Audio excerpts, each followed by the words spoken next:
Hey there, my little friends. How are you today? Welcome to another brand new episode of Tell Me a Story. Hi, I'm Neville and this is my wife Carol. And as you know, we are here to journey along with you through the stories from the Holy Bible itself. And like always, let us begin this episode with the sign of the cross first. In the name of the Father, and the Son, and the Holy Spirit. Amen. So children, today we begin with a new character in our Bible story journey. We moved on from Adam to Noah to Abraham and then to his son Isaac and then to Israel, that is Jacob. Today we will hear about Jacob's son Joseph, his story. Jacob treated Joseph as a preferred one, which caused a lot of jealousy in the hearts of his half-brothers. In the previous episode, if you remember, we heard about how the brothers sold Joseph off to the Ishmaelites for 20 silver shekels, who further on went ahead and sold Joseph as a slave to Potiphar. Now, Potiphar was the Egyptian king's palace guard. It was a very important position that Potiphar held, children. A strong, healthy, young slave like Joseph fetched a very good price from the Ishmaelites. Potiphar himself was very impressed by this young Joseph. He worked well and was able to plan and organize work for himself. Besides these, Joseph was also very honest, obedient, and he never shirked off from his duties.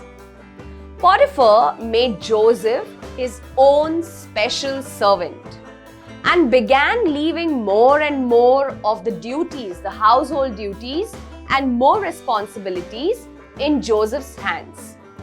Potiphar realized that there is something very special about this young boy named Joseph.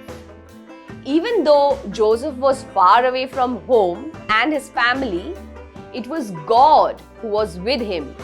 And because of the presence of God, Joseph was able to work well and become successful in everything that he does. Now, how ideal does everything in Joseph's life sound? Don't you think, Neville? Really? Everything falling in place finally? Yes, despite being sold by your own brothers. But you know how some people, through no fault at all of their own, just attract trouble in their lives? Our young Joseph was no different.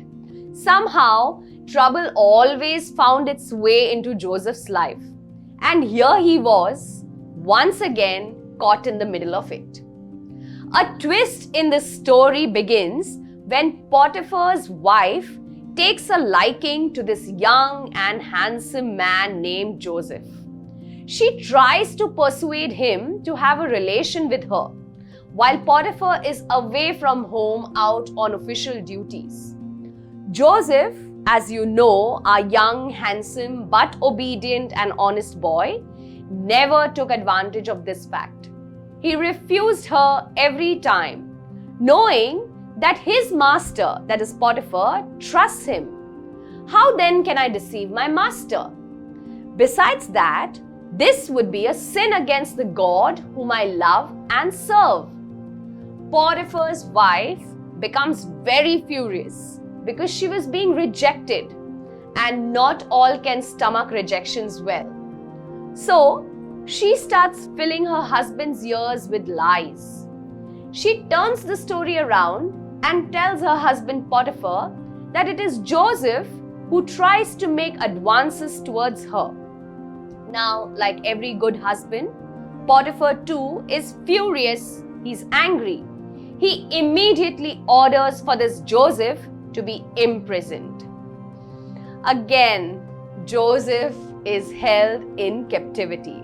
So here we have Joseph with chains tied to his feet, an iron collar to his neck, thrown into that dark and dingy prison.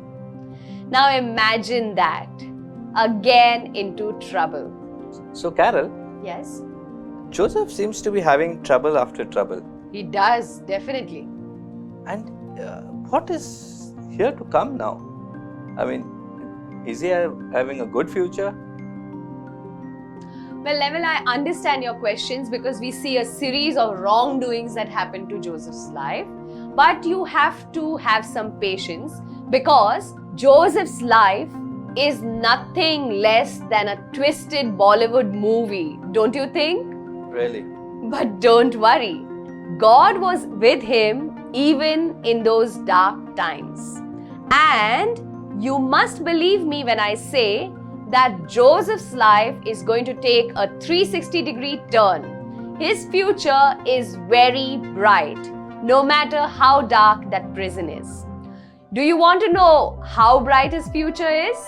For that, you'll have to stay tuned and meet us again in the next episode. Until then, we wish you all the best and goodbye. Goodbye.